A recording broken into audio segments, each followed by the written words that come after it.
done. Intro. It's intro time. Shush. Everyone shut up.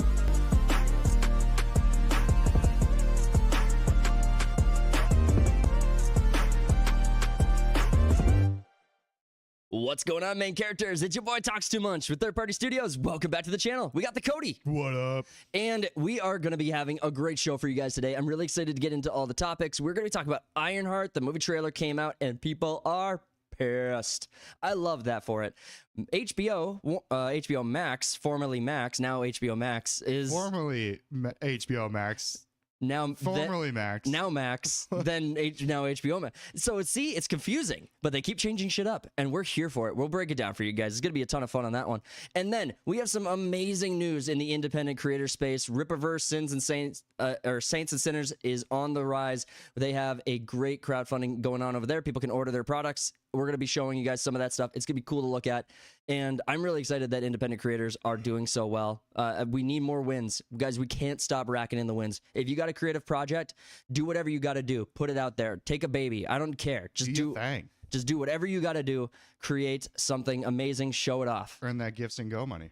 Earn that gifts and go money. Yes. All the gifts and go money. Maybe you could be a millionaire off just a single random encounter at a park. But, Cody, what has your week been like? What have you been talking about doing nerd shit? Nerd shit? Tell me about the nerdy shit you've been up to, man. I gotta know. I don't know, man. I gots to know. It's been just a bloodbath of just nerd shit. I don't even know where to start. Start with the start. Beginning. Start from the... Well, actually, do it in reverse chronological order. Start it from last night and work your way backward. You know what I do want to talk about, though? Hit it. Mobland. Tell me about it. I don't know dick all about this. Dude, it's so fucking good. It's on Paramount Plus. Okay, so we know, you and I both know this. The audience may not know this. Paramount Plus has been really good for good content. It's been destroying Disney and like ratings and whatnot with half the amount of subscribers that Disney has. Yeah. And I mean, it's in the top. They have projects in the top 10 almost every time, almost every like major release they do. So like, yeah, every Sheridan show that comes out, Yellowstone, 1923, 1883, whatever the fuck. Mayor of Kingstown, the Tulsa King, Landman. I mean, all of these shows hit the #1, and Paramount Plus is still doing financially so poorly that they are trying to still sell off. Like they're trying to still sell to someone. Somebody buy me. You think someone would buy that shit up right away? Dude, I would. Dude, honestly, you can't improve it. I don't know why they are struggling. They shouldn't be. They have all these amazing IPs. It's just because there's so many streaming services, I think. Too much competition. They just need to consolidate. Well, yeah, I mean, people want Netflix. They got Prime. All the big ones, really. Right. Where Paramount's lower down on the list. Paramount, kind of like Apple. Do you know anyone that has Apple TV? I don't. Besides me? Well, yes, I do. Which I don't even know why I have it. Yeah. I had one guy who was recommending a show on Apple TV for me, and it was... I don't have it, so I'm not going to be looking into any new shows on Apple TV in the near future. And honestly, I think it was they started watching Severance, and that was the show they wanted to recommend to me. Yeah. And a lot of people said that show was really good, and the clips I saw online looked pretty compelling and interesting. And it's very, I would say, like surreal. Severance. I've only watched a few episodes, but people seem to enjoy it. But Mobland. Tell me about it. So Tom Hardy. Mm-hmm. You got Pierce Brosnan. Mm-hmm. You got Helen Mirren. That's a cast. Hold on. Patty That's a Considine. Cast. Yeah, keep going. Yeah, it's basically a mob version. It's like a little mob version of Game of Thrones almost. Oh, yeah. I did see, hold on, I'm going to I'm going to put this up. But yeah, I did see stuff for this. I wasn't sure exactly what I was thinking in my head when you were talking about it, but yeah, this makes a lot more sense. Let me pull up some images of it for the audience. Pierce and Helen, sorry, are like a head of a crime family or whatever, and Tom Hardy is like their fixer. He just goes in and fixes everyone's fuck-ups, basically. Yep. And that's basically the gist of it. But like everyone's so fucking horrible in this show, and Tom Hardy is very like reserved in this show. He like barely shows any emotion whatsoever, but you can see like as shit gets more and more fucked, mm-hmm. You can see the anger just kind of like boiling up, where there's a point where you know he's gonna just lose his mind. Dude, okay, so first off, it's not done yet. Season 1's not done yet. I know Tom Hardy's is Tom Hardy your favorite actor or up there? He's up there. There's a lot on the list for #1. Honestly, for Tom, we should do a tier list for actors, and like their movie catalogs would be kind of fun to do. But anyway, for Tom doesn't miss. I would say that's a good point. I mean, even whatever you want to say about Venom, you can't put it on, like the negatives about Venom can't be put on Tom Hardy. No. Like he does probably the best Eddie Brock we've ever gotten as far Yeah, I mean, there's like been 2. Well, that's what I mean. Well, there was I'm talking about like the animated like shows as well. So like Eddie Brock. I don't ever watched a lot of Spider-Man animated stuff. I mean, I won't pretend like it stays with you. So I mean, I'm not definitely carving out space for people to like a hard recommendation. I'm just like, yeah, I'm just saying Tom Hardy has been amazing, and I do think he's definitely going to be in the upper echelon of the modern actors. Like, and I hope we don't have a Tom Hardy that turns into a Robert De Niro where he had like a great acting career, and then he just turns into an absolute psychopath when he's 900 years old. When He's got like a tranny wife or something. Yeah, that guy loves dick. No, I think maybe. I think De Niro. Allegedly. I think Nero's got a they them kid. Oh, So that's another reason why he went. that'll do it. That will do it, dude. I've been so Mobland season 1 is still ongoing. It's on Paramount Plus. Yeah, I got to check it out. I do very good, very good. Yeah, I got to check that one out. I do have Paramount Plus, so I don't have any excuses. Right, you don't. I mean, you just got like 7 hours of TV to catch up on. Yeah, let me get right to that. I think it's a 10-episode season, so we still got 3 weeks. You got 3 weeks to catch up. So this week I finished my. I don't remember asking. Well, that's why I just invited myself into. Talks. What have you been doing this week? Oh, thanks for asking, buddy. No problem. Oh my God, you're the best. So I finally painted a set of my Warhammer figures and actually played a game of Warhammer. Does it look like a kindergartner painted them? Yeah, worse. It looks like someone with I accidentally made them LGBTQ. But actually, yeah, let me pull up my faction that I'm running. I'm playing the Warhammer 40k Space Wolves faction. And we played a game the other night, and I was starting off really good. What's up, KT Videos? Welcome to the stream, buddy. If you have any questions or any topics you want us to look at, just shout it out. We're paying attention to chat, keeping an eye on you, but it's good to have you, man. Thank you so much. Warhammer 40k, playing as the Space Wolves, and I was in a really strong lead. I took out one entire unit of... you remember Seth, he's a friend of the channel. I took an entire unit of his troops and then proceeded to just have him chip away at everything I had without doing any more damage the rest of the game. My dice were poisoned, dude. That was awful. That was horrible. It was also a learning game, though, wasn't it? It was, but we were playing... so for people who are new to the game... this has been kind of helpful for me as someone who's not mainstream Warhammer or is like really deep into it. I've really enjoyed playing it. I'm invested, but I'm not an expert on it by any means.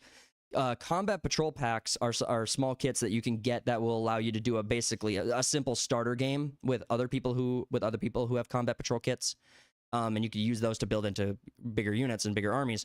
So with the combat patrol kits, they have special rules. Like they have a diet version of what all the abilities the faction can do is. And Seth didn't realize he was using the macro, like the whole army ability list when he was playing against me. So I was just getting murdered. Who is my favorite superhero? Ooh, this is a good one for you. I can answer super quick. I know yours. It's Dick Grayson. It's the first Robin. It's Nightwing. That character is the best. Depending on what sources you want to pull from, you have Batman himself saying Dick is better than him. He has the detective mindset. He is a fighter. He is an amazing leader, and he has a really good like list of accolades under his belt for that specifically, like running the Teen Titans. You have I wouldn't usually put Young Justice on the list, but I thought the first few seasons of Young Justice were okay, and enjoyed it. But then he eventually becomes leader of the Justice League as he ages up for a window of time. Cody, I think this is on you now. I mean, I don't have like an answer like that where you can just pull it right out of your ass. It wasn't out of my ass. Dick Grayson is I know it is, but it's like you've been waiting for that question your entire life. Dude, I love that question. It is a good question. I don't know. I base it more on like media that I've seen. Yeah. So like, I haven't read any comics, but it'd be like, you got Tobey Maguire's Spider-Man, Captain America in the Marvel Universe, Daredevil Netflix series, not Disney Plus. Mm-hmm. Those are all pretty fucking. You're up there for all of those. Yeah. And honestly, I think that when people ask, it's like, who's your favorite character? And then you are expected to have a like perfect recollection of every sentence in their comics, in their movies, shows, every reference to that character, I think is unfair, unreasonable. It's supposed to be a character you enjoy. Do you have some reasons why? I think that's usually the best way to ask that and get that question answered. But yeah, thank you so much for asking. Curious what yours is. Throw it in the chat. I'd love to know. So we played the Space Wolves out. super fun. Got my ass whooped, obviously, and and then in addition to that, I've rewatched a couple of anime that I've been really. I throw them into basically what I do is I just throw them on and fall asleep to them if I'm rewatching them. But how a realist hero rebuilt a kingdom. Oh god, I hate these long fucking names for anime. Yeah, I know it's an isekai too, so you should be even more pissed. I know. Because a normal guy, he's like a city employee too. He's not even like even a high school student. 40-year-old pervert gets hit by a bus and transported into a world with sexy elves. And builds a harem. Tom Holland Spider-Man, solid choice, bud. I'd be curious to know what your take on the ending of No Way Home was. Like, I'm not going to say the beginning of the end. It's the end of the beginning. We do have to start getting into stories, but yeah, I started rewatching How a Realist Hero Rebuilt a Kingdom, and it's so dumb and simple, and I just enjoy the interactions between the characters, so I just throw it on in the background when I'm falling asleep. It's nothing I need to pay attention to, and I've already seen it. So. I mean, I can't get, I used to watch a bunch of anime and whatnot, and I just can't get back into it. I got a foot in the anime door of the sphere and whatnot and what's new and what's going on, but I just haven't watched anything. Fire Force Season 3? Season 3 is out. Haven't watched it. Solo Leveling's the greatest thing, apparently. Haven't watched that. Yeah, you just said it, and that's true. Honestly, Solo Leveling doesn't have the most amazing story in my mind. I really like how the manga unfolds, and I think the anime so far has been awesome. The visuals are so good. Season 2 had such amazing battles in it. Yeah, I've watched 3 episodes of that spinoff of My Hero, Vigilantes. Watched 3 episodes of it and just haven't gotten into it. I get it. Honestly, the anime itself is I still like the story, and I'm gonna keep on it, but it doesn't hold the same. It doesn't have the same hook that My Hero did. So I mean, you're not in it. I think a lot of people are not gonna be as invested in Vigilantes as My Hero, especially when we get the season 7. Yeah, is it season 8 now? I think was coming out. Yeah, you have 7 seasons of build up there. You only have a few episodes of build up for Vigilantes. Exactly. And if you aren't watching if you didn't read the manga, you're not going to be as hooked. But I think they're doing well with episode 5. I thought was really good for how they were continuing to build the dynamic between the three main cast. All right, guys, I think it is time for us to jump into our first story. Ironheart dislike ratios continues to skyrocket as fans slam trailer with 64% negative feedback. Okay, let's just initial thoughts. What is your take on this headline? What are you thinking about this? What are you thinking about Ironheart? 64 is not enough. It needs to be 900%. We need to break the math on it. Well, I think it could be only 64% because no one cares about it. Well, and I actually really appreciate how transparent everyone is on this, because 64% actually makes some sense to me, because unlike IPs that people know and care about and are invested in, grew up with, and they have an emotional reaction to a trailer that just does their favorite characters dirty, no one gives a flying shit about this show or this character. It's a brand new character in the comic universe. The character was introduced in 2016. So it's brand new. It doesn't have this long-running ethos to pull upon, and it was the modern writers who were making the character. Yeah, I think they only sold 2,000 comics too. Yeah, it was because which is insane for Marvel. Before we started the channel, this was a major story. I think you and I paid pretty close attention to. 2,000 candy bars. Yeah. Dude, yeah, I could sell 2,000 candy bars. Yeah. So I could sell 2,000 pens. Hey, what do you sell me this pen. Sell me this pen. Hey, write your name down. I don't have a pen. Well, here you go.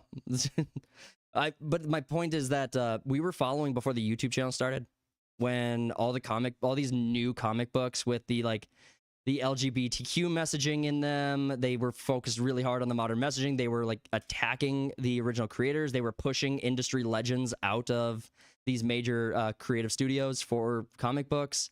I mean, we were both paying pretty close attention to the industry when that was going down. This was not one that was this wasn't even famous enough to be a point of controversy for those problems. This is really just a nothing character. It is a nothing character, and that's why it's been sitting on the shelf for 3 years now. Yeah, and oh, that's right. It's been complete for a while, hasn't it? Yeah, 3 years. It's been done for 3 years. They've just been sitting on it. Well, and now And they're contractually obligated to release it. That's why they're dumping it. well, and right before right before we're gonna get the new Avengers stuff coming out, and I mean, how many do we have any more projects coming up before Avengers? Doom. Yeah, Doomsday? Ironheart, Fantastic Four. Right in July. Yep, in the summer. I don't know if anything's after that. I think it just goes into Doomsday. But It would make some sense right after Fantastic Four to just go straight to Doomsday because it's kind of obvious for anyone who knows, but with Doctor Doom being the main antagonist for the Fantastic Four, that timeline makes some sense. You wouldn't want a lot of filler in between here and there. yeah, but like when do they ever, have plans that make sense? Fair point. Well, and they did that with Captain Marvel, right? They made Captain Marvel required reading for Endgame. Yeah, basically. Yeah, which was frustrating as shit. I can't even remember how long. Do you remember how long the gap between Infinity War and Endgame was? Was it only a year? It was a year. Okay, because I didn't. They shoved Captain Marvel in between the two. So it's like the all-time peak of Marvel. So everyone's going to go see it. That's why it made over $1 billion. And then Endgame comes out. And everyone in the theater sighs when they see fucking Captain Marvel. 15. They brought her down to 15 minutes of runtime, and that still felt like forever. And then you had the female Avengers assembled, and I just audibly groaned. I The was whole just theater did. I remember that. Everyone's like, "What the fuck are you guys doing?" why immersion breaking, dude? You're in the highest stakes battle that people have been waiting 10 years for. And you're doing this shit for no reason. It doesn't do anything. Like no one was sitting there thinking like all of these female characters like are like should be in the kitchen or anything. Like all these characters are important. Like we're not saying We unshackled them from the stove so they could pose. so they could run the gauntlet. Oh, but all right, let's dig a little bit deeper into the story. So Marvel Ironheart's trailer isn't just underperforming, it's collapsing in real time under an avalanche of dislikes. The author of the article goes in to say that while they were writing it, they had 312 dislikes, and just in the amount of time it took them to finish writing the article, it had already jumped up an extra 3,000 dislikes. It's putting them at 64%. And I'm just gonna As you're writing the article, you got to constantly keep bumping up the you hit number. refresh, it goes up 1,000 dislikes every time you click refresh. But to that point, I did pull up the video now. They're at 367,000. So they've jumped, what is that, 40,000 dislikes since the article came out, I think yesterday. So yeah, yesterday. So I mean, 40,000 additional dislikes in a day. Again, not even for an IP people necessarily are invested in or care about or have like a hate boner for. I mean, this isn't getting like brigaded. Like you don't have the sphere that like we talk about, the pop culture sphere going to war against this project. It really is just someone or a character and a story that no one at all cares about. They're trying to replace Iron Man, which in the MCU is almost impossible because everyone loves RDJ's Iron Man. Yeah. So it's like, all right, now you want her to fill his shoes? Are you kidding me? Yeah, when you have the perfect typecasting, you don't change it up. Now to the point, let's see. They're at 191 likes. I just want to remember what the article said. I thought it had like 170. Yeah, so 191 likes to date, 177,000 likes. So it went up like 14. Yeah. So 40 to 14. It's like, yeah, even now, the dislikes, people are just not enjoying the trailer. Because I don't think anyone could be like, oh, they're just hate on it because it's a female black Iron Man. I was like, no, I'm not invested enough to care about those things at all. Well, even if I did normally care about them, which I don't. Yeah, I mean, they're doing all the tropes to where it's like, some dude's talking to Ironheart and be like, no one recognizes how great you are and blah, blah, blah. And she's like, I just want to be iconic. Yeah. And then hence the rap music comes in. Yeah, because no one's ever seen a black superheroes like movie trailer with rap music in it. Like that never stands out. I want to see trailers where whoever's on screen, it goes to their like stereotypical music. Like their walkout music. Just consistently flips back and forth between who's on screen. Have ChatGPT or AI recreate new music to kind of merge. So if you have who's the in Wakanda or in Wakanda Forever or Black Panther, you had a Martin Freeman You have Martin Freeman and Chad and Chad It Brosnan. goes to like some Celtic music and Yeah. it goes back to rap. Yeah, well, or it just combines the two into some folky rap. I think it would be kind of I think that could be funny. I'm honestly interested in It's just a sea shanty and then it goes into Kanye West's new song. No, don't do it. We don't talk about the Kanye West new song. I was gonna say it. I mean, I don't think we need to say it. I think people will know if they don't know. But I did actually. So I saw the story about Kanye West's new song, and I am not going to say it. I would prefer it not be spoken. The HH song. Yeah. The Apparently it's a banger. I haven't heard it. it I don't care actually to hear it. it actually hits kind of hard. Yeah. Like if you change the lyrics to any other combination of words, I'd still be like, all right, this Well, is not bad. It's also getting the Streisand effect to where it's being banned off of everything, so everyone's wanting to look it up and see it. Yep. So That's how it's actually for me. That's how it started. Like people are saying it's gonna be the song of the summer. God, that'd be so freaking funny, dude. Honestly, that is the timeline we live in. That would be like an anthem now. Yeah, it's just a troll song. It would be so funny. Okay, But anyway, for people who don't know, just the context, Kanye West, yay, he put out a new song. Just Google search that. We don't have to handhold you to this one, but I found it on X. I was not able to find it on YouTube. Big surprise. But I was able to find it on X easily enough. So go check out X, formerly Twitter, and you'll find it. Because everyone should hear it. Everyone should hear it. It should be your choice about whether or not it's the worst thing on the planet or if it's just a classic Kanye West song. the only part I've heard from it is Ben Shapiro's reaction to it. Well, and honestly, I'm like, I don't give a flying fuck what Ben has to say about much anymore. Like, No. he's so corporatist. I'm just so uninterested. Yeah. And I don't hate corporations. I just, you're not going to convince me that someone who's just trying to get through my days, should be like in love with the idea that corporations get extra tax benefits or extra bonuses, anything like that. I'm just not I just don't, you're not going to get me on that bandwagon, but whatever. But we digress. We are digressing a little hard, and that's my fault, adding too much context. But let's continue. So nearly 2/3 of the viewers who reacted to the trailer gave it a thumbs down, and with each passing hour, the gap widens. For a studio that once enjoyed near universal praise, this marks yet another alarming data point in a growing pattern of rejection. And then we liken that to like a dislike disaster on par with Snow White. Dude, Snow White. Oh yeah, they re-released it in theaters on Mother's Day, Yeah. and it made $200,000. Oh my God. I love it. I love that for them.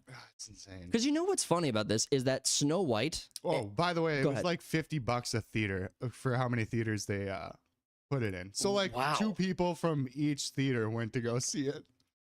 That's insane. Yeah. That's such a horrible. That's a scary number. I mean, on Mother's Day, I mean, you would think you'd be seeing movies.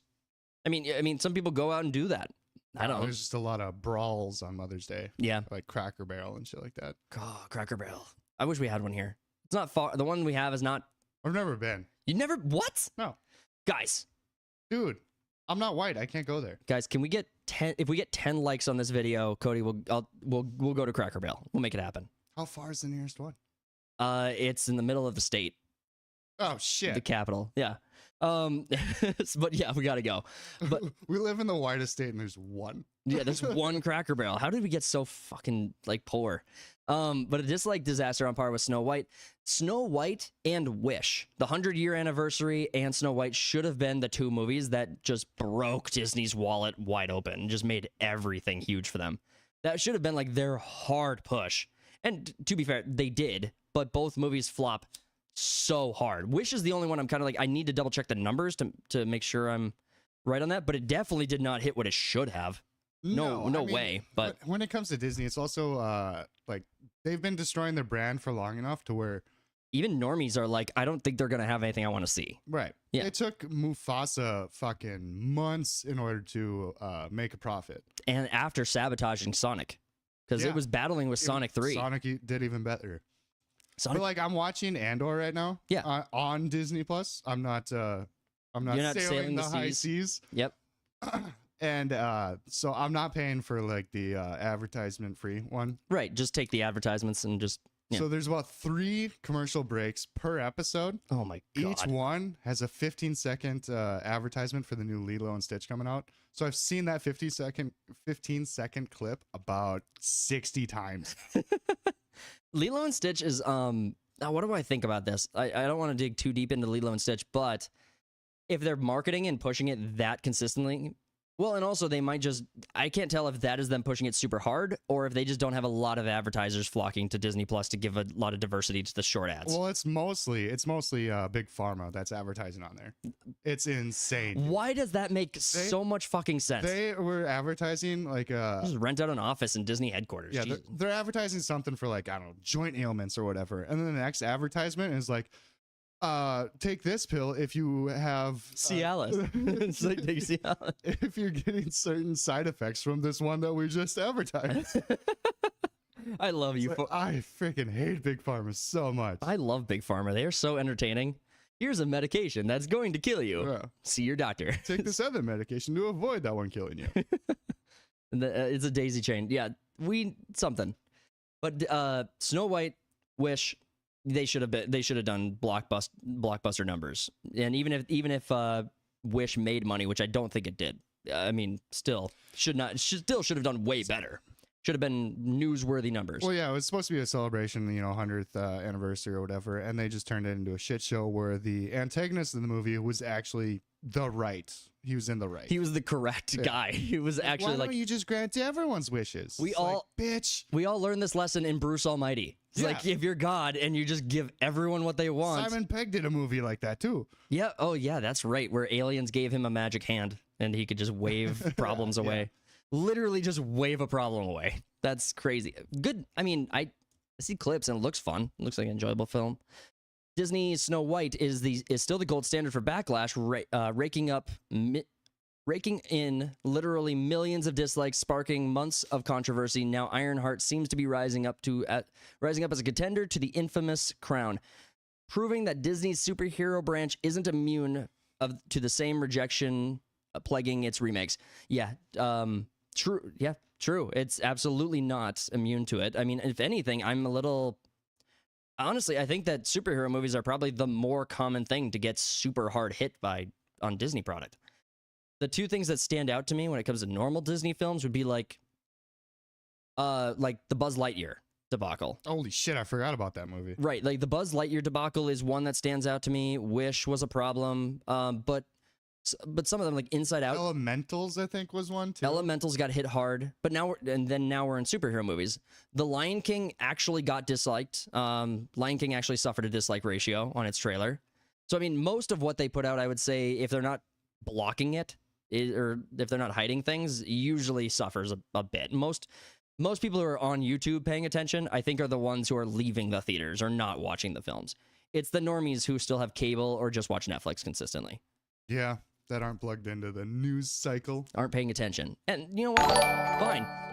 Hey, Samoa Costa, thank you so much for the subscription, buddy. Thank you so. That's awesome. Man, that's awesome of you. You're the best. We love you. But yeah, I mean, they're just dropping this. They dropped the trailer right before the Superman trailer because I think they just want to like shove it under the rug. But they also put out like a behind the scenes thing. That's right. The day before. Well, and I've been seeing some articles or not articles, I guess. I would be seeing some stories and some posts on X talking about Ironheart and talking about how Robert Downey Jr.'s character is such a mirror to this character or what they're trying to do.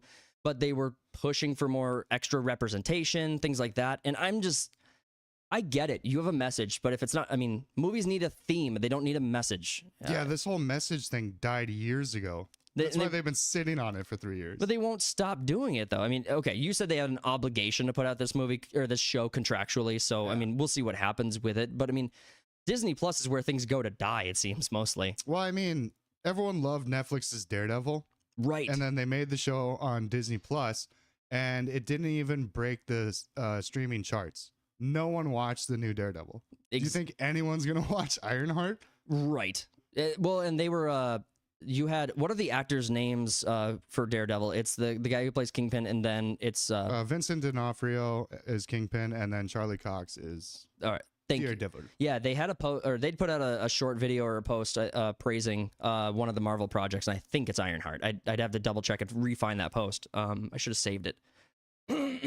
But a comment, so continuing on the article, a common thread: audiences aren't responding to characters that feel like corporate replacements rather than organic, well-developed protagonists. That's because Disney has no clue how to develop protagonists. They have no idea how to write character arcs. They don't know how to tell a story of growth or overcoming problems. They just put a character in there and think if you put enough explodies on the screen, normies are just going to keep buying their shit. Well, their protagonists now are just, they've always been great. And it's just people need to recognize that they've always been great. There is no, right. They go through no development whatsoever. It's the audience's fault for not being smart enough to understand what these snooty college dropout writers in Hollywood are trying to put together. So the yeah, that is a thing. Like you go back to like Tolkien or whatever, went to war. Let's do it. A lot of great writers and whatnot actually lived a life. And now we're just getting writers that come straight out of college, no experience in the world whatsoever. Their college is paid for by taxpayers now, pretty much. Yeah, it is. It's completely subsidized by taxpayers. And then it's got to be forgiven. So you're going to go and you're going to get this $100,000 a year salary to go write terrible projects that'll all flop in the theaters, won't make any money, but they'll still benefit from tax breaks and credits. So they'll make their money back, and they'll be able to push their other product lines and do a bunch of advertisements on it, and everything will be fine for them. Meanwhile, the regular taxpayer who did not waste all this extra time going to college for a useless degree and actually contributes to society's growth, they get left in the fucking dirt and have to hold the bill while all these people get their college paid off. It's annoying. Fucking politics, man. God damn, we're gonna go down a rabbit hole. Yeah, I'm trying. This is a hard line for me to like skirt because I struggle with this one, man. I want to go down it, but then I like calm down, Tox. Relax, buddy. Man. We're talking about superheroes. There's no need to get political. Don't pull a Disney. Ironheart wasn't built through years of storytelling. She was inserted, fast-tracked, and now marketed as a spiritual successor to a hero she never even met.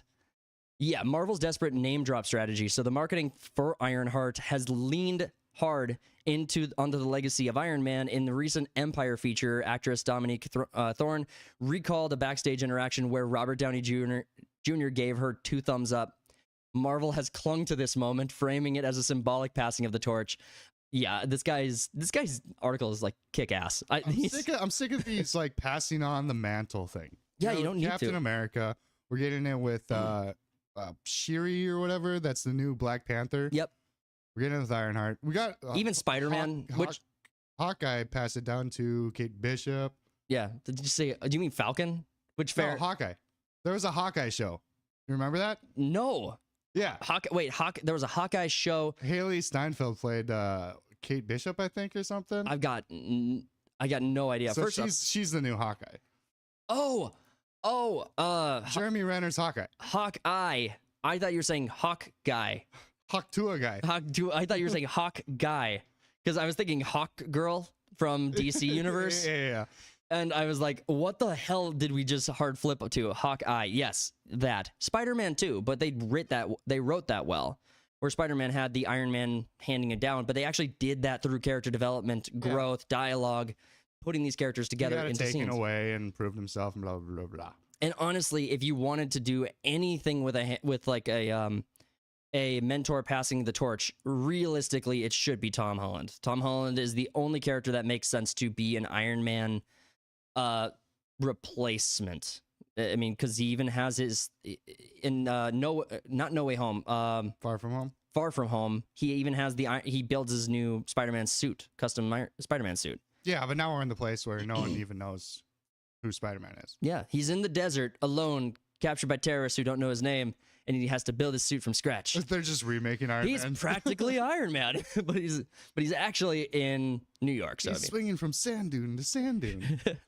So we have the comparison between the characters is that this bitch is dumpster diving, and she's putting together these amazing super suits out of just stuff she finds in a trash can. Like there's a bunch of Stark tech just sitting in a trash can. Classic Stark. Well, that is Homecoming. That was kind of how Homecoming, the villain, was built. Yeah, I mean that was it right after the aftermath of Avengers. Yeah, yeah, Avengers 1. It's hard to keep timelines straight. Yes, but basically my point is that yes, collecting garbage means you're going to become a superhero. Yeah, obviously. You're going to have superpowers if you just dig through the trash a little bit. Homeless people beware. Beware the homeless. Beware the homeless. You've got a bunch of Iron Mans running around on our streets. So it looks like the plan for the show is that they're going to drop it's going to be a 6-episode show. They're going to drop 3 of them on day 1.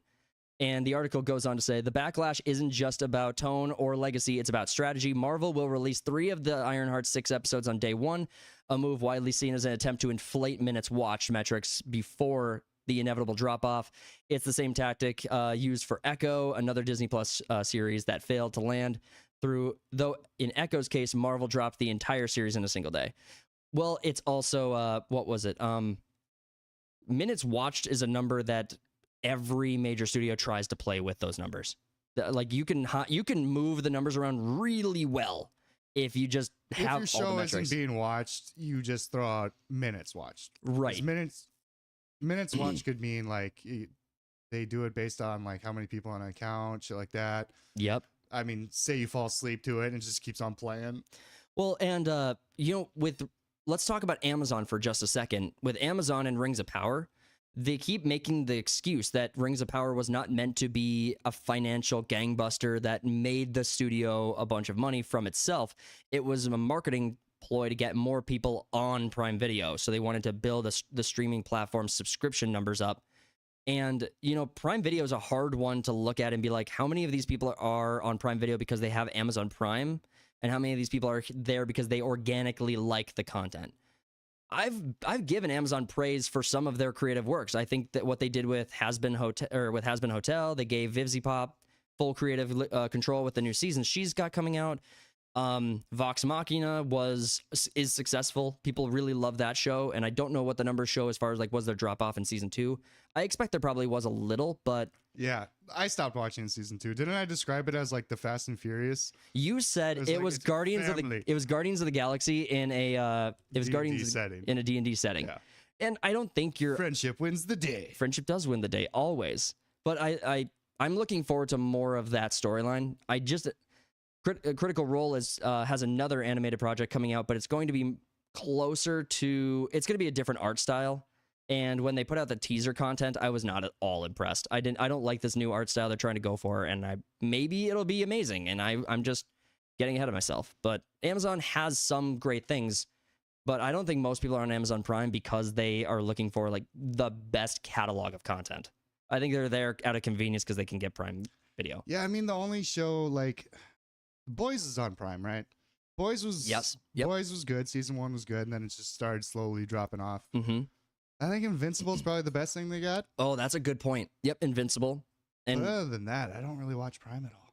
No, there's almost nothing in there for me. We will see what happens with Warhammer 40K. Reacher.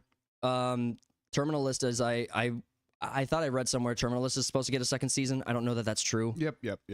They're working on it. Hey, we got Planks joining the chat. Good to see you, buddy. Thanks for being here, man. Howdy, y'all. Howdy, Planks. So just to conclude this article, the fans have spoken.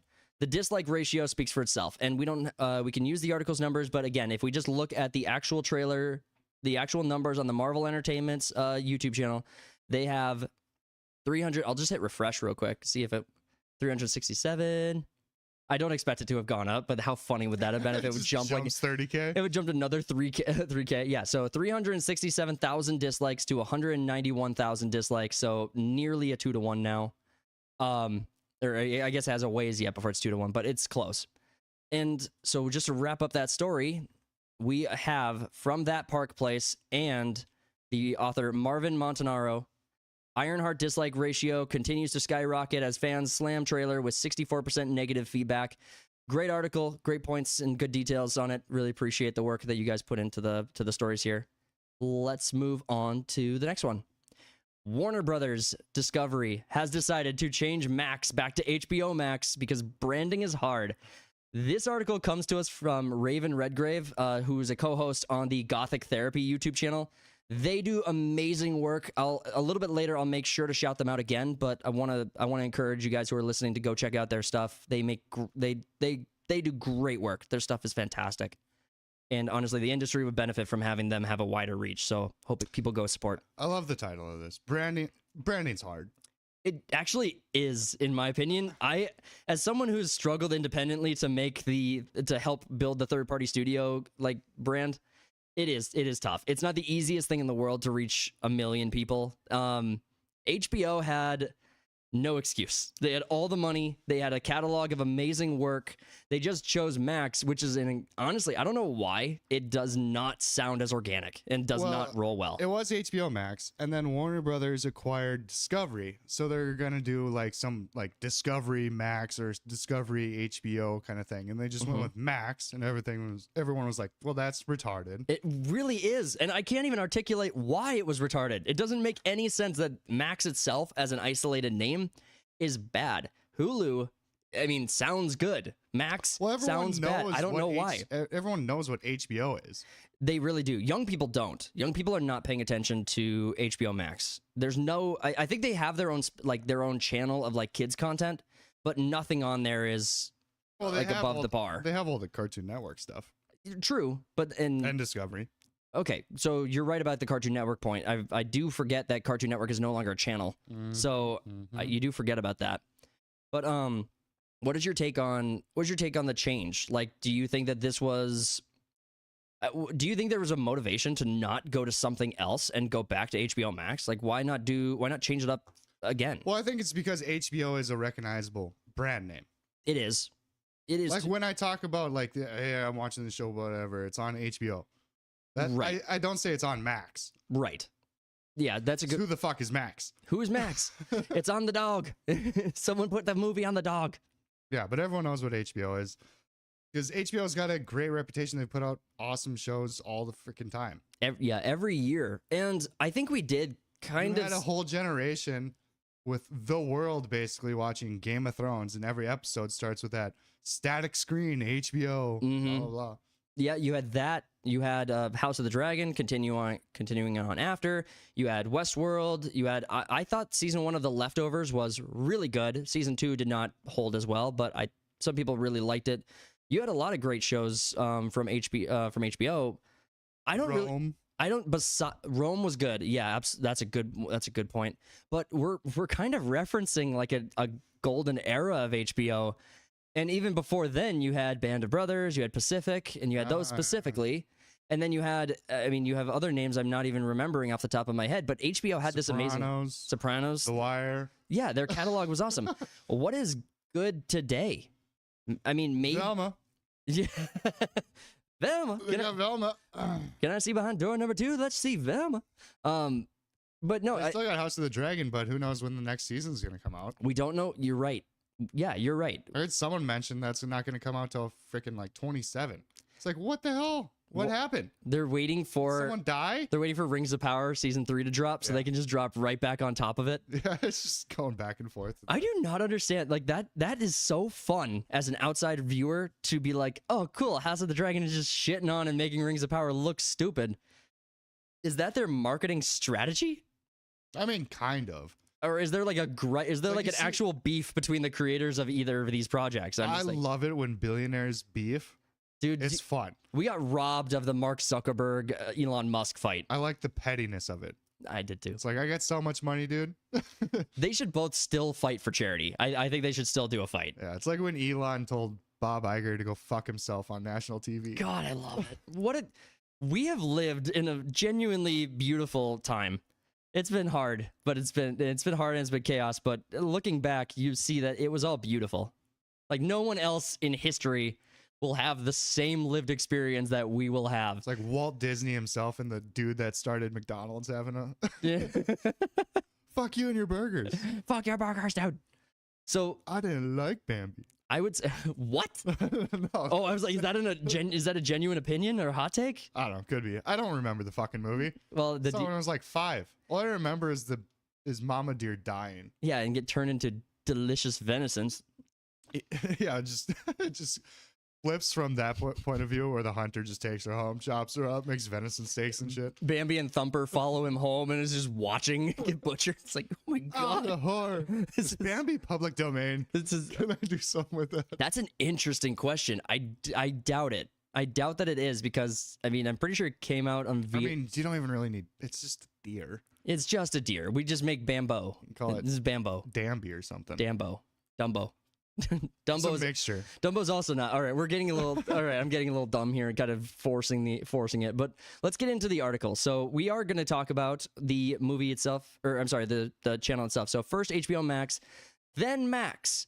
In an announcement that feels like that feels less like a rebrand and more like a corporate U-turn. Warner Brothers Discovery says it's bringing back the original name. The change back to HBO Max will launch summer of 2025. So it's coming soon. Oh, it's got a launch? Yeah, I mean it's a brand brand launch. That's pretty typical. I mean, when you rebrand, you go pretty hard in marketing and stuff like that. You go back.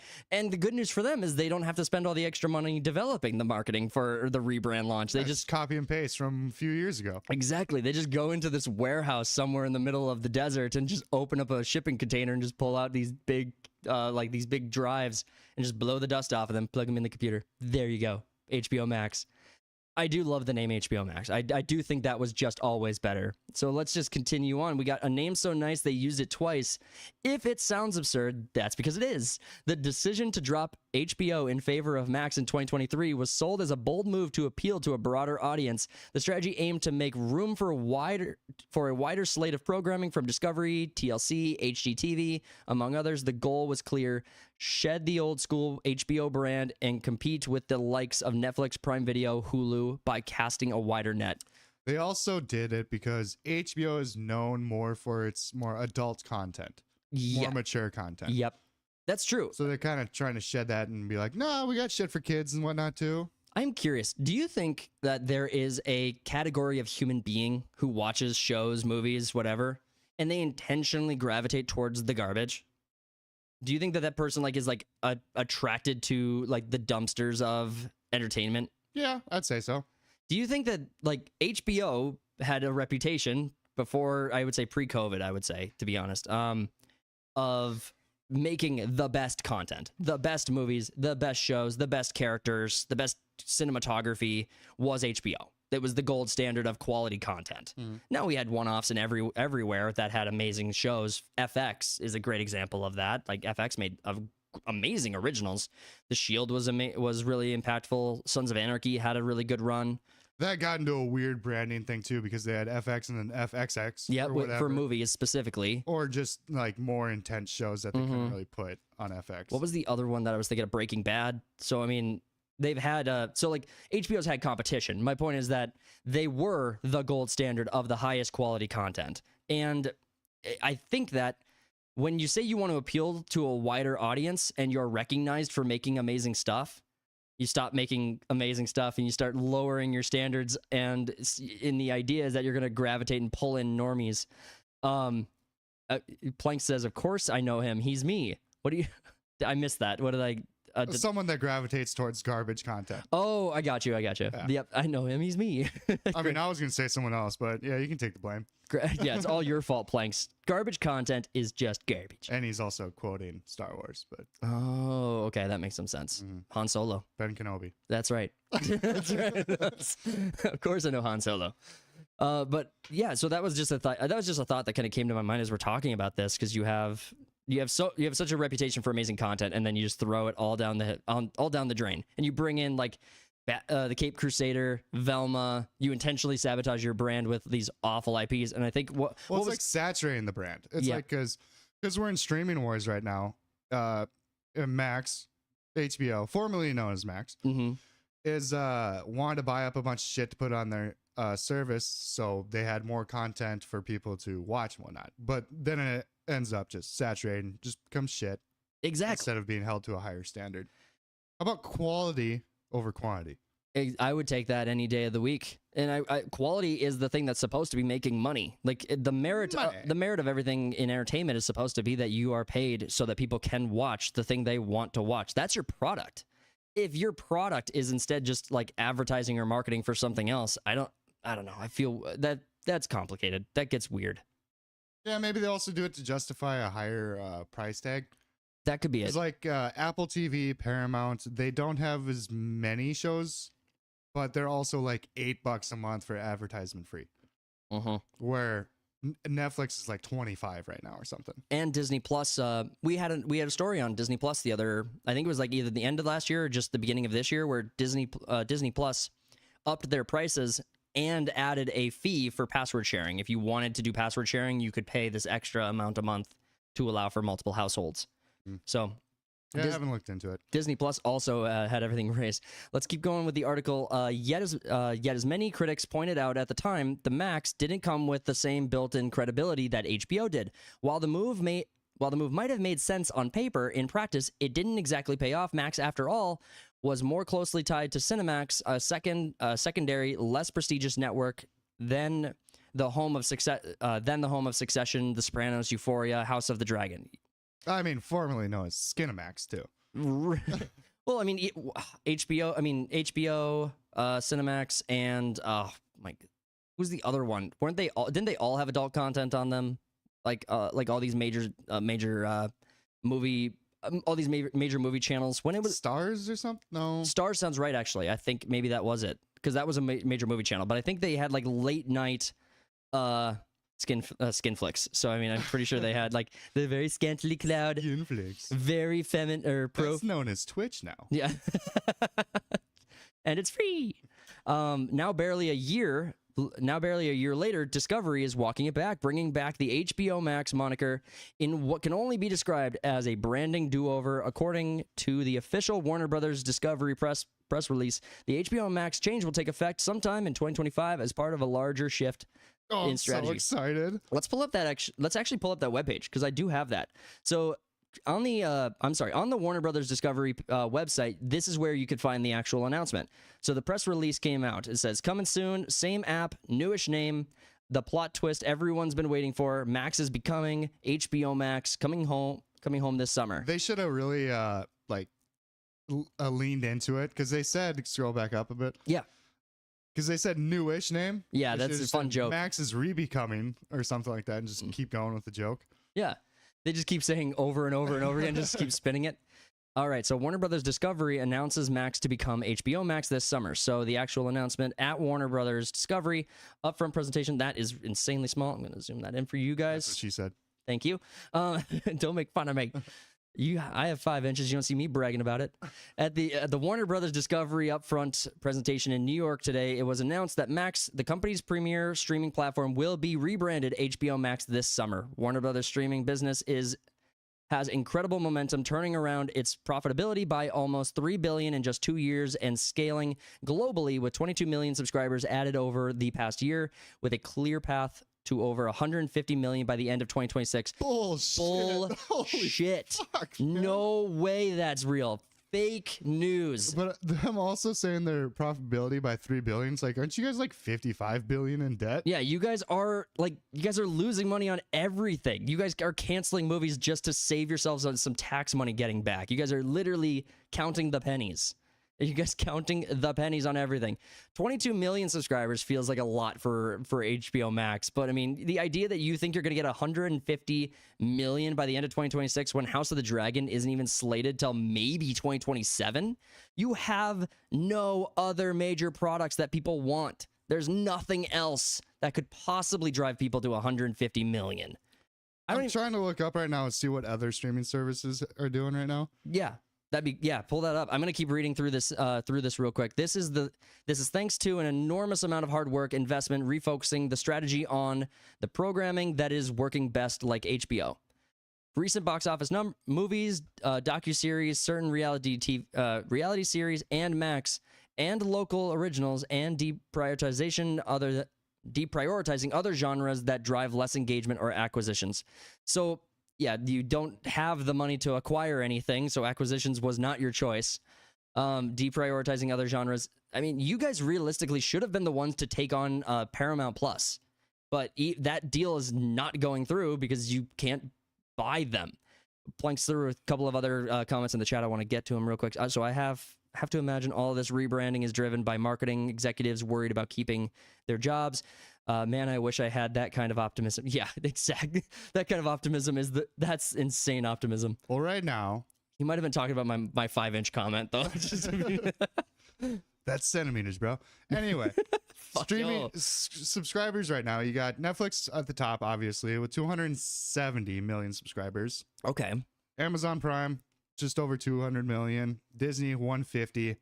Max is at 99. So they're hoping to get 50 million subscribers. Okay. Here, understanding what Disney Plus has, I would say there's no reason Warner Brothers Discovery shouldn't be beating, or HBO Max shouldn't be beating Disney.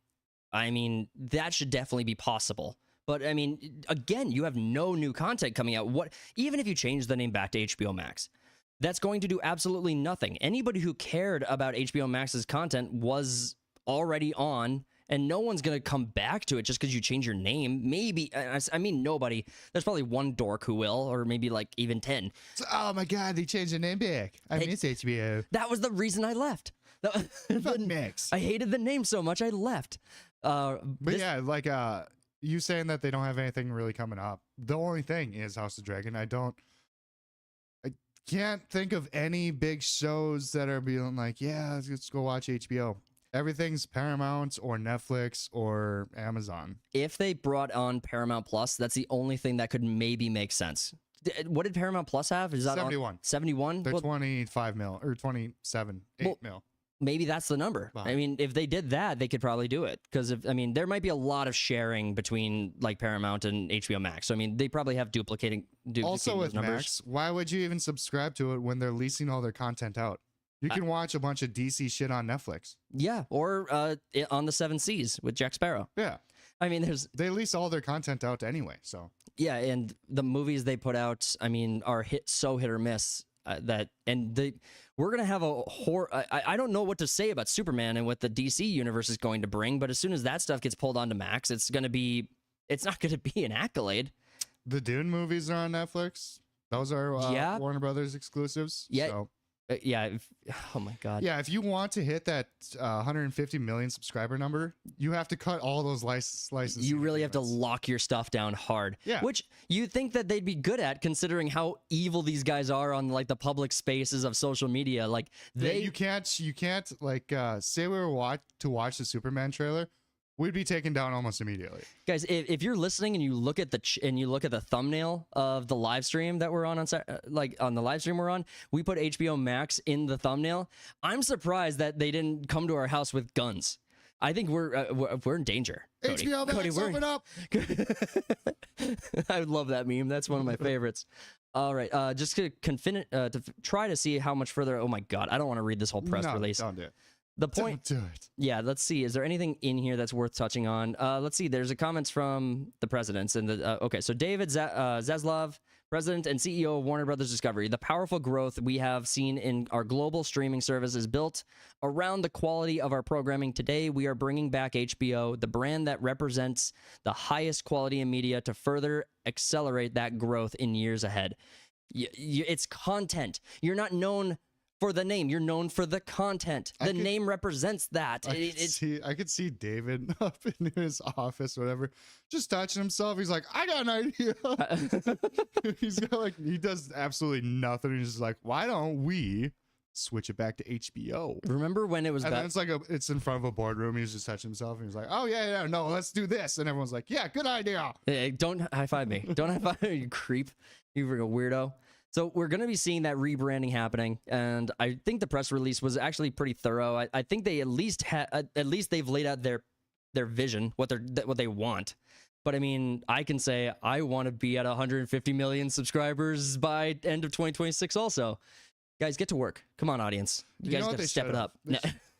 They should have had some TV shows or something to announce with this. That would have been, yes, that would have been a really good idea. Or even, you don't want to, okay, I thought that you could like remarket the older content that was doing really well. Don't touch it. Leave it alone. Don't touch it. Don't touch the old content. It's perfect. So we are going to, I think we're going to wrap things up on that one. I mean, ultimately, that's the story. HBO, I suppose the Harry Potter series. Yeah, they could have done some advertising for that as well. They could have done the Harry Potter that in there? series. Yeah. I mean, we don't even have the cast list full. Yeah, we don't have the cast list finished yet. So I mean, they're still. Everyone's kind of dipping out of that already too. So. Yeah, people are.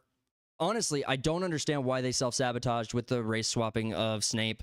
It was completely a self-own. I mean, your main selling point of this series was going to be that it was going to be faithful to the books, and it was going to be more than we got with the original show. And now we know it's not going to be a faithful adaptation. We know that J.K. Rowling's been found out to not have nearly as much creative control as it was originally believed she was going to have. It's just virtue signaling. Them just going like, see, we're not racist. The modern audience. Dude, they are. This is the thing that proves you're racist.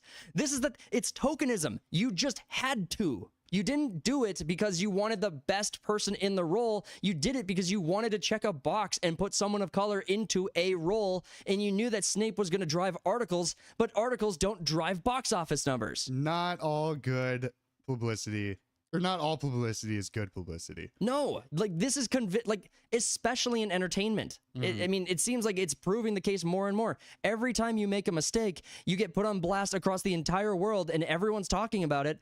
No one is then going to trust you when you say the audience is racist. The audience is racist, guys. You see, they hate our Snape cast choice. It's like, yeah, because you ruined it. Studios have like a hate boner to get in fights with people on YouTube. And honestly, to their own detriment. Good on them. Like they can self-sabotage all they want. I get so pissed off about this stuff. It's so frustrating because I'm sure Papa Sidhu's not a bad guy, or he's maybe even a decent actor. I know he's in a play or something. Yeah. I don't know what I don't know what his filmography is that made him the top choice. The dude took a job. Yeah, the dude took a job. People would be like, well, he shouldn't have taken the job. It's like, well, then they would have gotten some other black dude. Yeah, and I don't have a gripe against him. We probably don't agree on anything, but I mean, I don't. This isn't racism. This is you put in the wrong casting choice.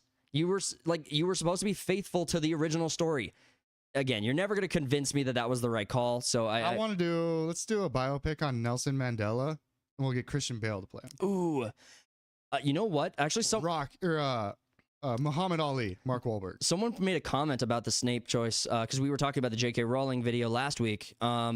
And someone made a comment on that video talking about, I checked out as soon as I saw the casting choice for Professor Snape. And he said, imagine if they did that with Shaft. And I'm like, you don't have to imagine them doing it with Shaft. I think that in the modern day, a better comparison than Shaft would be Blade. Yeah, you could do that. If you did Blade as just an albino, I'm thinking the super albino guy from Me, Myself, and Irene. His name's Whitey. I don't remember that guy. You don't remember Whitey from Me, Myself, and Irene? It's not a brand new movie, and maybe even some. Yeah, it's only like 26 years old. I'm dating myself with the audience right now. They're definitely not be like, who is Me, Myself, and Irene? What is that movie? I mean, the next Black Panther. Let's cast Timothy Chalamet. Ooh, I'd actually watch that. Snow Panther. Snow Panther. The white fox. Snow leopard. The white wolf has slept long enough. All right, so wrapping things up on that story. So Warner Brothers Discovery has decided to change Max back to HBO Max because branding is hard. Article written by Raven Redgrave. And again, I want to give a shout out to their YouTube channel. Guys, go check out Gothic Therapy.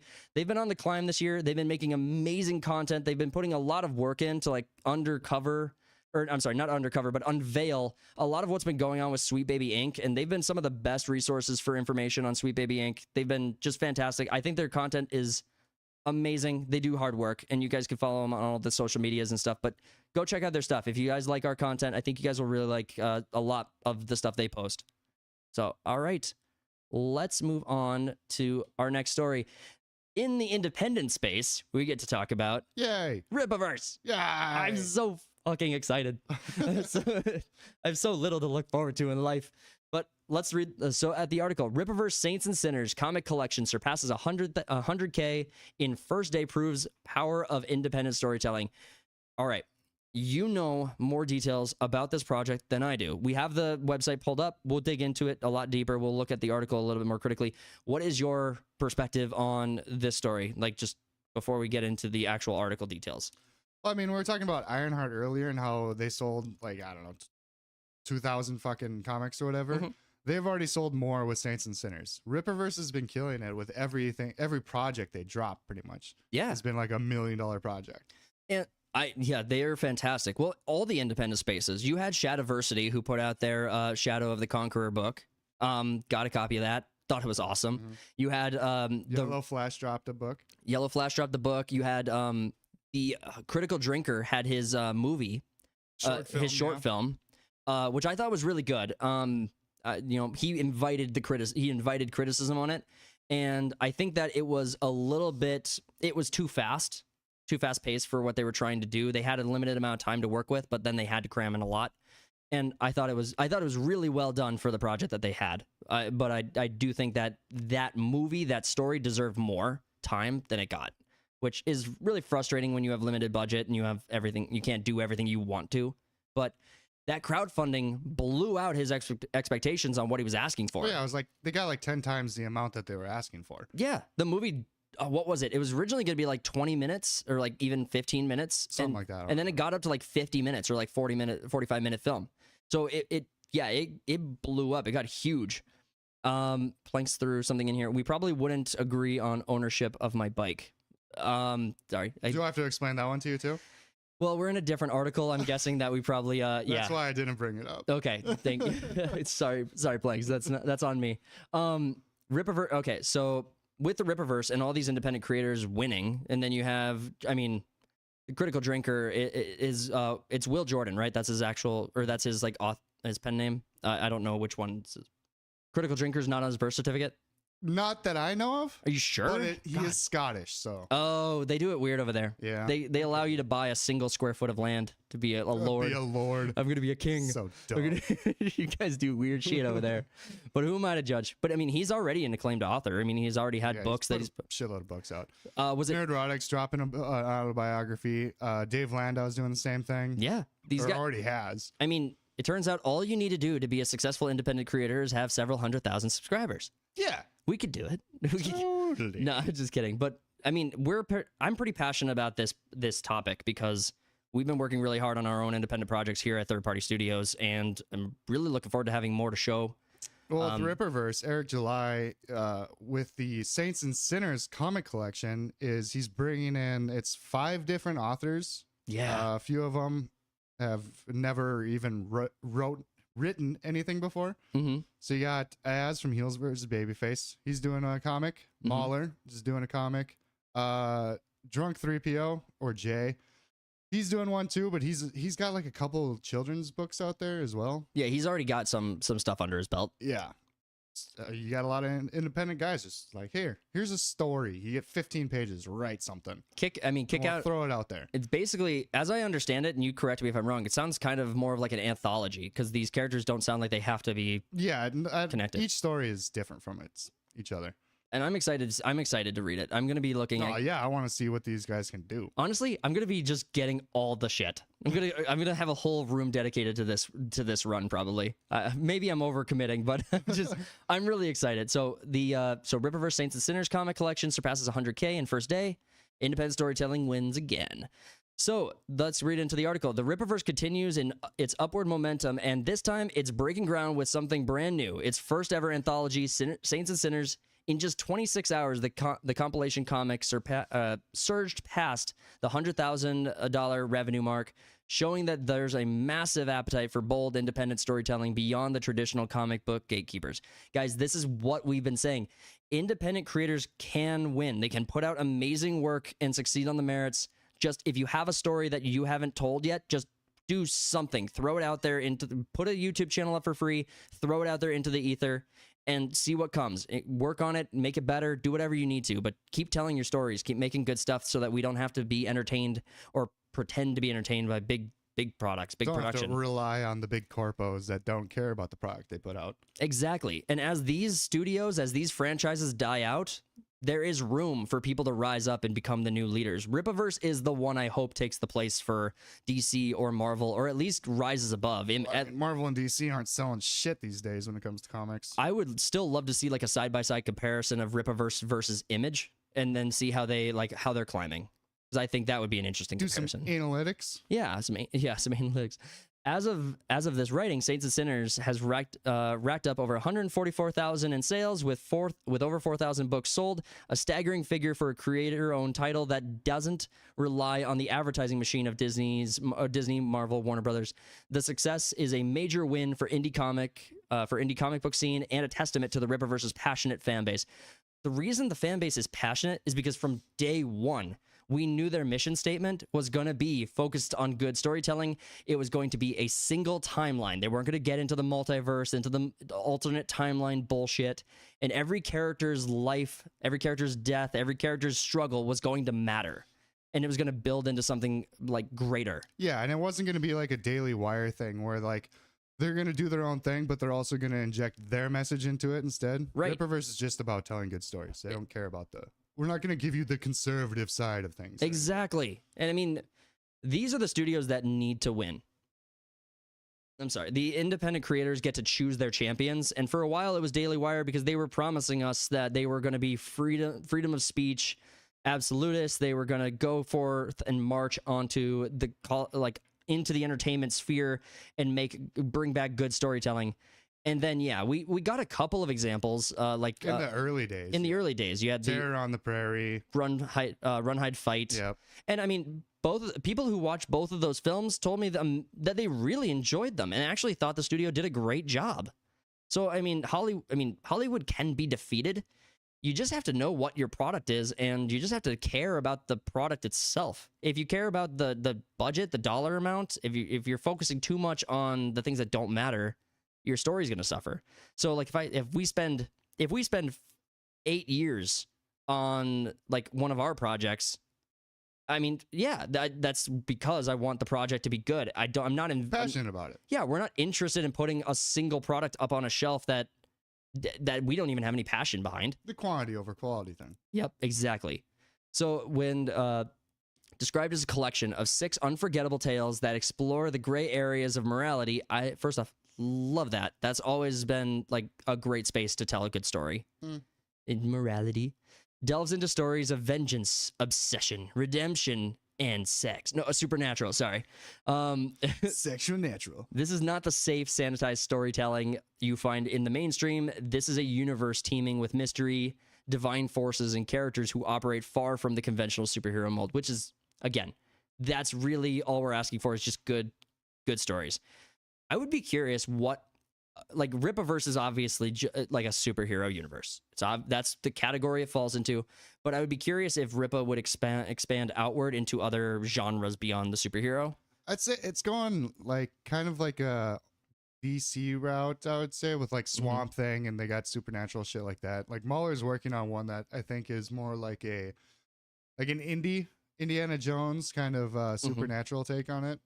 That's an interesting idea. So like artifact hunting or I think archaeology, artifact hunting. I'd be curious. I think this article will talk a bit more about the specifics. All right, so the anthology introduces a mix of familiar faces and brand new characters, expanding the Rippaverse like never before. A creative roster is stacked with talent from across the media landscape. So the weight of restraint by Eric July, Rippaverse founder and creator of Isom, and Elias Martins. I can't tell. So, okay. So a screenshot from the trailer for the Saints and Sinners. So it's that's what the story is. It's like a trailer, and then it's be like, that's kind brought to you by so-and-so. That's kind of where my mind went, but I wasn't kind of led there through what I was reading. So I was trying to make sense of it exactly. So Chasing Ghosts by Heel vs. Babyface and Diogenes Neves. Do you know that creator? I don't recognize that name. No, they work for the Rippaverse and like would be, I would think, Heel vs. Babyface is like editor, kind of. Okay. Getting the story to make sense and whatnot. Guys, and if I don't recognize a name, it's just because I am still getting caught up on everything with the Saints and Sinners project. It's hard to know everyone. It is, yeah. But I do think you guys do amazing work that's important. So, Across to Bear by J. David and Chris Bolson. Then J. David's Drunk 3PO. Oh, okay. And then you have Bone God by Caleb Edmonds, a.k.a. Mahler, and Will Conrad. So that's Mahler and the Drinker. Wait, no. No, I'm sorry. I had that wrong. I know Conrad though. He's been on the Friday Night Tights before. Am I got him wrong? I don't know. I don't know everyone, man. Underdog by Jen and Sylvia Suska and Cliff Richards. And then Saska Sisters have done several things for Rippaverse. are they like the green I think they Guardians or no. can't remember. What's that? What's the female hero in Uriah. Yaira. Yaira. Yep. Yaira. They did the first one there. Oh, damn. That was good work. One little push by Will Jordan, The Critical Drinker, and Carlos Reno. So I'm excited to see all of these projects come to light. And we're going to have to wait a little while because they don't come out for a couple months yet. And then it's going to be fulfillment and stuff. So it's going to be probably... I think they're going to jump the pre-order. Like, if it gets to a certain point, they're just going to start sending them out. Which is smart. Before the deadline. I think they did something similar with... They did something similar with ISOM #1. Their first launch product. They made sure to get everything out pretty efficiently and started sending it out.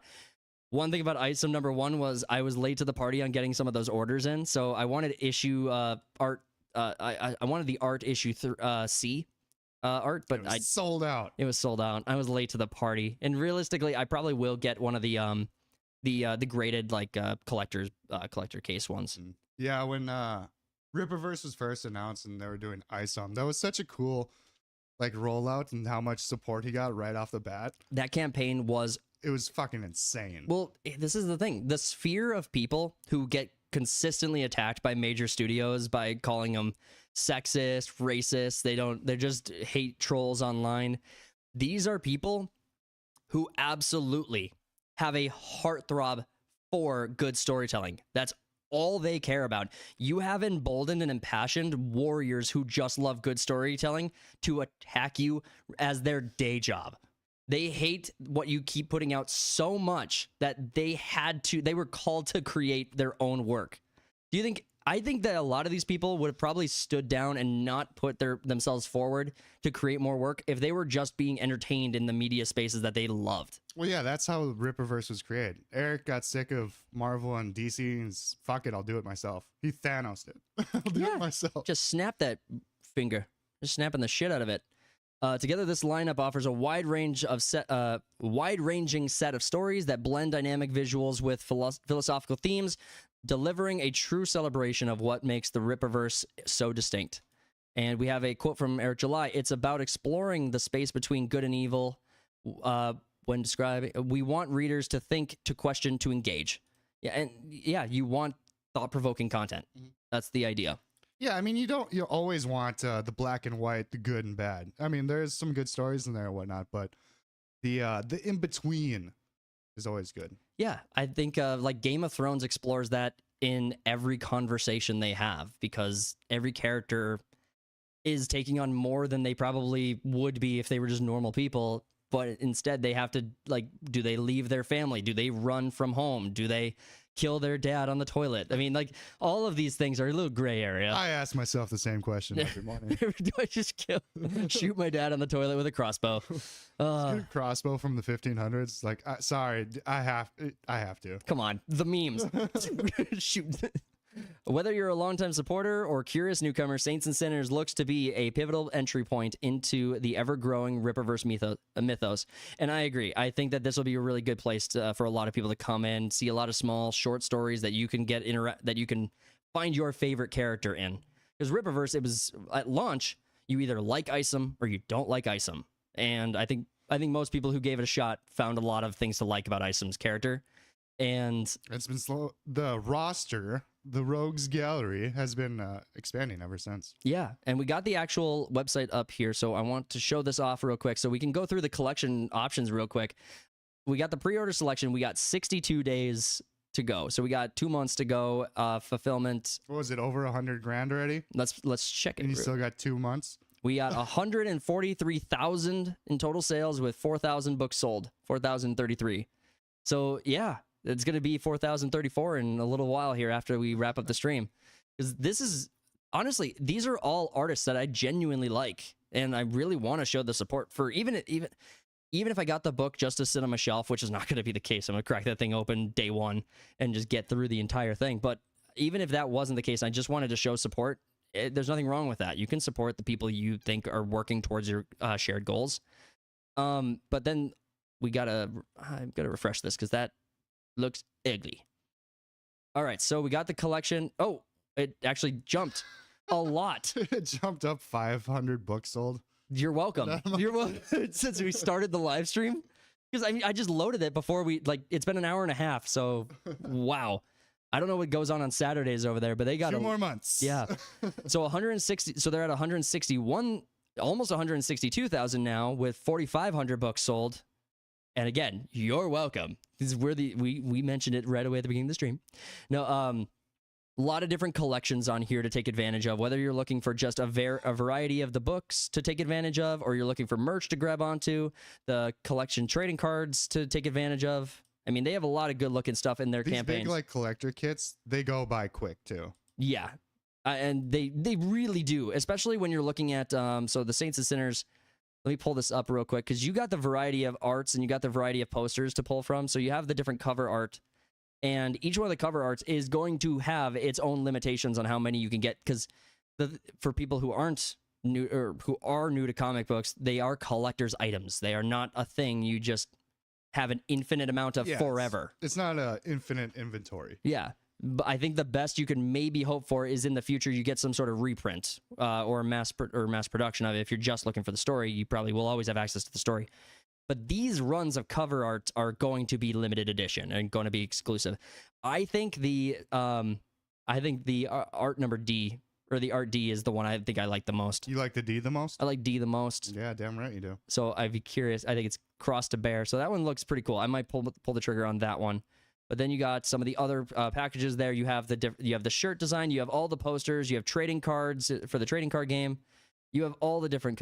You have a certain deck for it. You have posters to take advantage of. Dude, there's a lot of cool stuff on here. Make sure to get in there, guys. Show some support.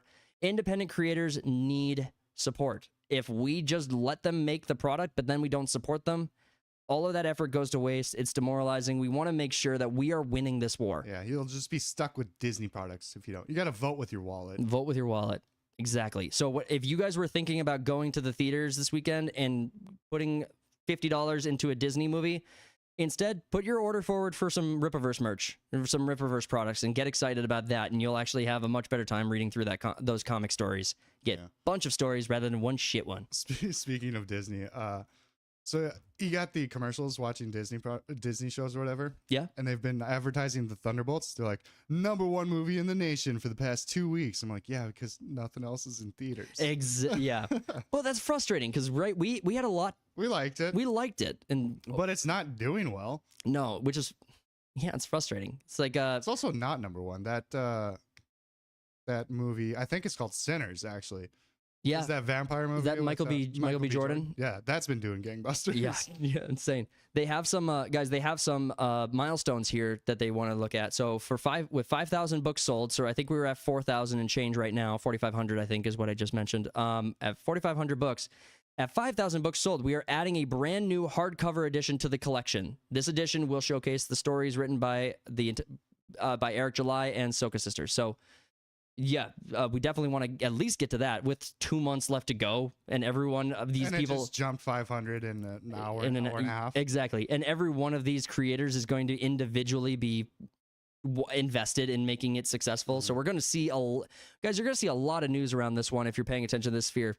So keep your eyes open and help them reach those milestones.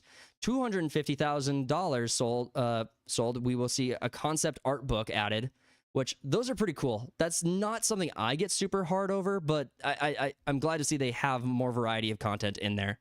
For $350,000, we are going to have more cover reveals.